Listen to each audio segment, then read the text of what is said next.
ছোট্ট বন্ধুরা, পুজোতে রূপারা খুব আনন্দ করলো, কিন্তু এখন তো সবার মন খারাপ, সব পুজোই শেষ হয়ে গেছে। তাহলে চলো দেখে নি আজকের ভিডিওতে কি হয়।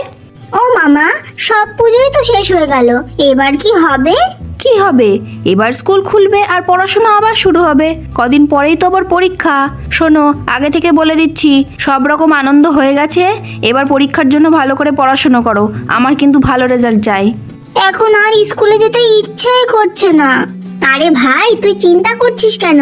পরীক্ষার পরে আবার অনেক দিন ছুটি থাকবে, আর তারপর নতুন ক্লাস। কি মজা! নতুন বছরের নতুন ক্লাস, তাও তো মাত্র কদিন ছুটি থাকবে। আর ভালো লাগে না। যদি বাবার মতো বড় হতাম, তাহলে কোনো পড়াশোনা থাকতো না। কি ভালো হতো। ভালো হতো। তুই জানিস সব বাবাদের কত কষ্ট, রোদে জলে কত কাজ করতে হয়, কত কষ্ট হয় জানিস? আর তুই এখন খাবি দাবি পড়াশোনা করবি আর স্কুলে যাবি, তাতেও তোর এত কষ্ট?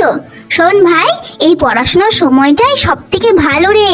ভালো করে পড়াশোনা করে একটা ভালো কাজ করবি আর মা বাবার পাশে দাঁড়াবি। আচ্ছা দিদি, আমি না হয় ভালো করে পড়াশোনা করে ভালো একটা কাজ পেয়ে বাবা মার পাশে দাঁড়াবো, কিন্তু তুই এত ভালো করে পড়াশোনা করে কি করবি? তুই কার পাশে দাঁড়াবি? কেন, আমিও ভালো করে পড়াশোনা করে একটা ভালো কাজ করব।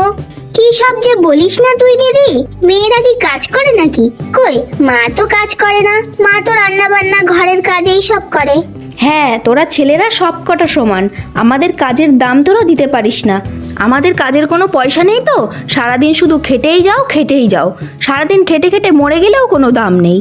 শোন ভাই, মেয়েরা কি সারা জীবন ঘরের কাজ রান্না বান্না এইসব করেই তাদের জীবন কাটিয়ে দেবে নাকি? ছেলেদের থেকে না এখন মেয়েরা অনেক এগিয়ে।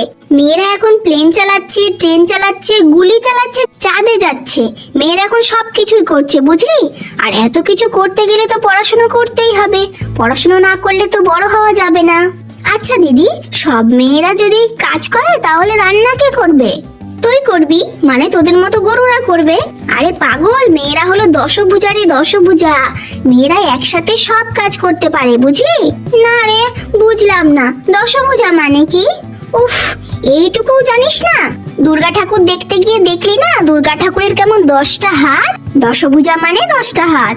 কই, মার কাম্মার তোর 10টা হাত নেই তো? তোর কথা যদি হাসিও পাই, এতে হাসার কি আছে? আমি তো ঠিক কথাই বলেছি, মাদের তো 10টা হাত নেই, তাহলে মারা এত কাজ করে কি করে? তুই না একটা গাধা। তো বন্ধুরা, তোমাদের কি মনে হয় ছেলেদের পাশাপাশি মেয়েদেরও কি সব কাজে এগিয়ে আসা দরকার?